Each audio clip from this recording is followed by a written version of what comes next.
નમસ્કાર નડિયાદ ચેકપોસ્ટ લાઈવમાં આપનું સ્વાગત છે।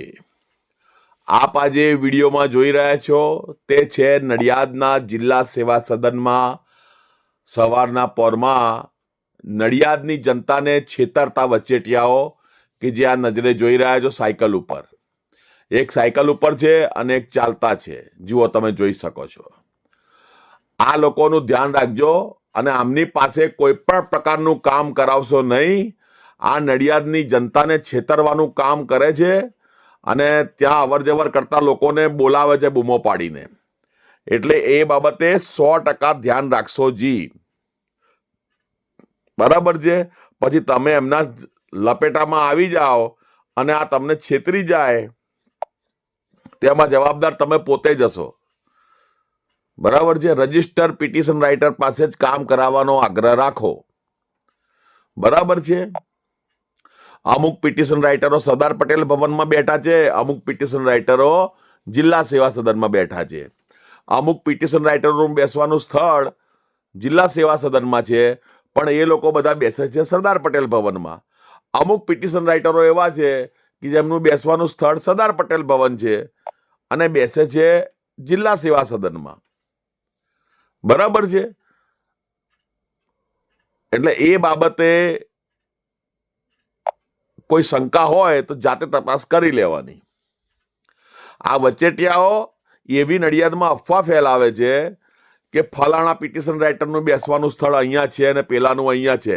અલા ભાઈ, સ્થળ ગમે ત્યાં હોય, નડિયાદ શહેર તો છે ને, એવું તો નથી ને કે અમદાવાદમાં બેસવાનું સ્થળ હોય ને નડિયાદમાં બેસવા આવતા હોય, કે કચ્છમાં ભુજમાં બેસવાનું સ્થળ હોય, ભુજમાં લાયસન્સ આપ્યું હોય ને નડિયાદમાં બેસતા હોય, એવું તો નથી ને।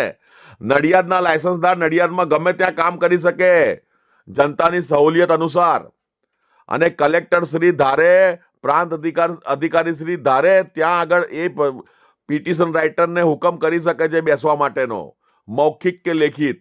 એમાં તમારે વચેટિયાઓએ ચિંતા કરવાની કોઈ જરૂર નથી। અને અમુક પાછા વચેટિયાઓને શું છે કે અહીંયા મારી ખાવાનું વધારે મળતું હોય ને જિલ્લા સેવા સદનમાં, બીજા આજુબાજુના ગામડાઓમાં એજન્ટો એવા બધા બહુ રખડે છે કે જેઓ નવા રાશન કાર્ડના, વિધવા સહાયના, વૃદ્ધ સહાયના આ બધા જે છે ને કામો લઈ લે અને 5-5, 10-10 હજાર, 15-15 હજાર રૂપિયા પડાઈ લે છે, પણ હકીકતમાં એવું હોતું નથી। નવું રાશન કાર્ડ તમારે કઢાવવું હોય તો માત્ર 20 રૂપિયાનું ની ફીસ લઉં છું હું, ગૌતમસિંહ સુદાન, પિટિશન રાઇટર, જાહેર કરું છું। આ માત્ર 20 રૂપિયાની ફીસ લઉં છું એ રેશન કાર્ડનું ફોર્મ ભરવાની, બરાબર છે, કે એમની જોડે કાયદેસરના કાગળિયા હશે તો 20 રૂપિયાની ફીસમાં જ એમનું નવું રાશન કાર્ડ નીકળી જાય, બરાબર। ચલો, હવે વાત થઈ એ ભાઈ। બીજું, વિધવા સહાય, વૃદ્ધ સહાય, દિવ્યાંગ સહાય, આ તમામે તમામ સહાયના જે ફોર્મ આવે છે, હવે વાલી દીકરી યોજના, આ બધુંના ફોર્મ આવે છે, એ ફોર્મ અમો પિટિશન રાઇટર ગૌતમસિંહ સુદાન પૂરેપૂરા એને ફ્રી ભરી આપીએ છીએ, ફોર્મની વાત છે।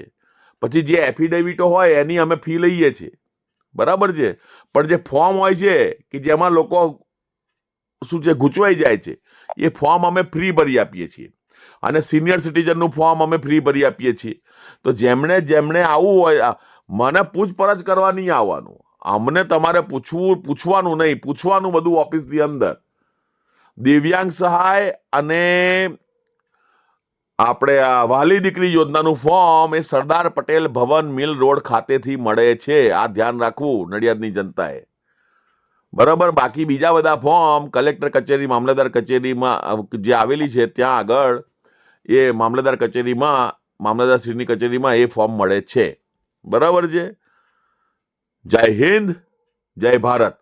આ વચેટિયાઓનું ધ્યાન રાખજો, આ સાયકલ વાળા અને પેલા જે ફરી રહ્યા છે, બરાબર છે, અને આમની જોડે કામ કરાવશો નહીં। જય હિન્દ, જય ભારત।